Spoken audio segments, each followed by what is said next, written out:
Bismillahirrahmanirrahim. Assalamualaikum warahmatullahi wabarakatuh. Alhamdulillah nahmaduhu wa nasta'inuhu wa nastaghfiruh wa na'udzu billahi min syururi anfusina wa min sayyiati a'malina may yahdihillahu fala mudhillalah wa may yudlilhu fala hadiyalah. Asyhadu an la ilaha illallah wa asyhadu anna Muhammadan abduhu wa rasuluh la nabiyya ba'dah. Alhamdulillah anak-anak semua dan juga para ustadz-ustadzah, kita sudah memasuki 10 hari terakhir bulan Ramadan ya, yang dimana tidak terasa kita sudah melewati 20 hari di bulan Ramadan ini. Berbicara masalah hari, berbicara masalah waktu ya. Untuk ceramah pada sore hari ini yaitu tentang waktu, bagaimana kita bisa memanfaatkan sebuah waktu ya. Di dalam Quran surat Al-Asr dijelaskan bahwasanya wal asr, demi waktu, innal insana lafi khusr, sungguh manusia berada di dalam kerugian. Jadi di sini dijelaskan Allah menekankan demi waktu, bahwasanya semua manusia di dalam kerugian. Ilal ladzina amanu wa 'amilus solihati wa tawassaw bil haqqi wa tawassaw bis sabr, kecuali orang-orang yang beriman dan mengerjakan kebajikan serta saling menasihati untuk kebenaran dan saling menasihati untuk kesabaran. Nah, di sini jelaskan semua manusia dalam kerugian kecuali orang-orang yang menebarkan kebajikan, yaitu berdakwah. Ya. Jadi masalah waktu ini masalah yang sangat berat ketika kita tidak bisa memaksimalkan waktu itu sendiri. Dalam Al-Quran sudah dijanjikan semua orang dalam kondisi merugi, semua manusia dalam kondisi merugi, kecuali orang-orang yang berdakwah, menebarkan kebajikan dan juga kesabaran. Nah, anak-anakku semua, bahwasanya ketika kita sudah hidup di dunia ini, apa tujuan kita? Ya, kita diberi umur oleh Allah mulai umur 1 dari bayi ya, terus menginjak remaja sekitar umur 10 sampai 15, nanti juga menuju ke dewasa sampai tua dan mati lagi ya.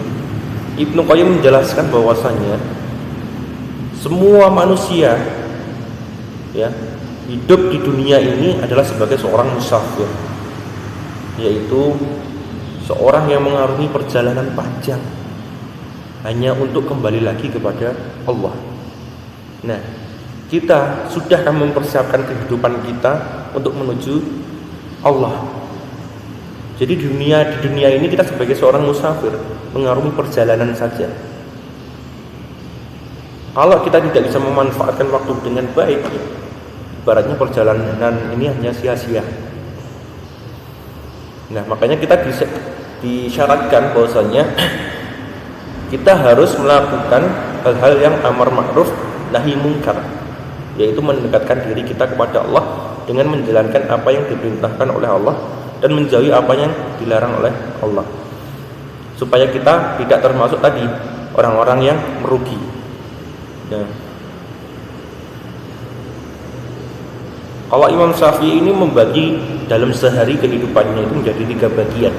Yang pertama yaitu sepertiga waktunya untuk ibadah, sepertiga waktunya lagi itu untuk bekerja atau mencari nafkah, dan sepertiga waktunya lagi untuk istirahat. Dan ini banyak diterapkan di barat ya. Jadi membagi waktunya sedemikian rupa. Nah, menurut pepatah di Jepang ya, itu adalah time is money, yaitu waktu adalah uang, yang dimana di sana prioritas kerjanya luar biasa, etos kerjanya luar biasa. Karena tujuan satunya utamanya adalah uang. Time is money. Setiap detiknya dihitung menjadi pundi-pundi rupiah. Itu kalau di Jepang. Berbeda dengan Arab, memiliki pepatah yaitu al-waktu kasyayf. Waktu itu bagaikan pedang. Tahu maksudnya ya? Kenapa waktu itu bagaikan pedang? Pedang untuk perang di Arab dulu pada zaman Rasulullah dan para sahabat, itu pedangnya berat, besar ukurannya, Bahkan beratnya bisa sampai 7-8 kilo. Pedangnya sangat luar biasa, beda dengan pedang samurai yang kecil bisa dipegang satu tangan. Kalau di sana butuh 2 tangan kekuatannya untuk megang pedang itu sendiri. Makanya kenapa al-waktu kasyaif, dikatakan waktu adalah pedang. Diibaratkan pedang karena kalau kita tidak bisa mengendalikan waktu, kita akan ditebas oleh pedang atau ditebas oleh waktu itu sendiri. Ibaratnya seperti itu. Pedang itu kan yang tumpul belakangnya ya, tapi yang ujung itu bagian depan lanjut. Kalau kita tidak bisa mengendalikan pedang itu sendiri gitu, itu bisa kita ketebas atau mungkin terbunuh oleh pedang kita sendiri. Begitu juga dengan waktu. Kalau kita tidak bisa memaksimalkan waktu dengan baik selama di dunia ini, kita akan tertebas oleh waktu kita sendiri, sehingga waktu kita, kehidupan kita hanya sia-sia. Nah itu anak-anak semua dan juga ustaz-ustazah, bahwasanya kita hidup di dunia ini adalah menunggu absen. Ya, tadi disampaikan oleh Ibnu Qayyim yaitu sebagai musyafir, sebenarnya adalah kita sebagai orang yang menunggu absen dipanggil oleh Allah. Kapan kita akan dipanggil? Nah yang perlu kita siapkan adalah kita menyiapkan diri kita ini sebagai hamba Allah, tunduk dan taat kepada Allah, dan mengamalkan apa yang diperintahkan, sehingga ketika kita nanti dipanggil oleh Allah sudah mempersiapkan semua, sudah punya bekal. Itu. Jadi berbicara masalah waktu sangat luar biasa. Nah, ini ada sebuah ibarat. Biasanya kita senang menunggu waktu yang lama apabila kita senang dengan apa yang kita tuju. Contohnya gini, kita masuk di sebuah restoran, ya, bahwasanya di situ kasirnya bilang, mohon maaf, mau menunggu tidak, sekitar 20 menit. Karena kita suka, karena kita senang di warung itu dengan masakannya yang spesial, akhirnya kita siap, tidak apa-apa, kita tunggu. Padahal di situ 20 menit itu waktu yang sangat lama. Ya, kita bisa melakukan apapun, hal-hal yang baik di 20 menit tersebut, tapi kita siap menunggu di situ. Karena kita suka dengan apa masakan yang ada di sana. Berbeda dengan ketika kita menunggu azan, menunggu iqomah, mohon maaf.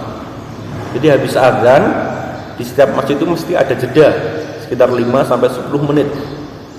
Ya, 5-10 menit. Itu rasanya sudah lama sekali nunggu qomat. Dengan segera selesai sholatnya, ya. Berbeda dengan tadi yang 20 menit kita siap nunggu, bisa bercengkrama dengan teman-temannya. Tapi ketika waktu ibadah, ya, hanya 5-10 menit itu terasa berat dan lama sekali. Nah, itu setan sedang menggoda kita supaya kita lebih memilih hal-hal yang mungkin menjauhkan diri kita dengan keibadahan itu sendiri untuk mendekatkan diri kepada Allah. Itu aja yang bisa saya sampaikan. Semoga kita tetap istiqomah dalam kebaikan dan juga bisa memanajemen waktu kita dengan baik, ya. Allah memberikan waktu kita sehari 24 jam. Bahkan untuk ibadah wajib aja, sholat subuh, maghrib, zuhur, asar, isya itu setiap sholat dihitung aja minimal atau maksimal 5 menit, ya. Jadi cuma kepakai 25 menit untuk ibadah sholat wajib. Nah harapannya kita bisa menambahkan amal-amal ibadah kita khususnya di bulan Ramadan ini, ya, yang dimana amal kita dilipat gandakan oleh Allah Subhanahu Wa Taala. Dan semoga apa yang sudah kita lakukan di bulan Ramadan ini bisa istiqomah sampai 11 bulan berikutnya, ya. Jadi tidak fokus hanya di bulan Ramadan aja, tapi juga nanti di 11 bulan berikutnya. Terima kasih, demikian yang bisa kami sampaikan. Wallahumma fiq ila aqwamit thoriq. Wassalamualaikum warahmatullahi wabarakatuh.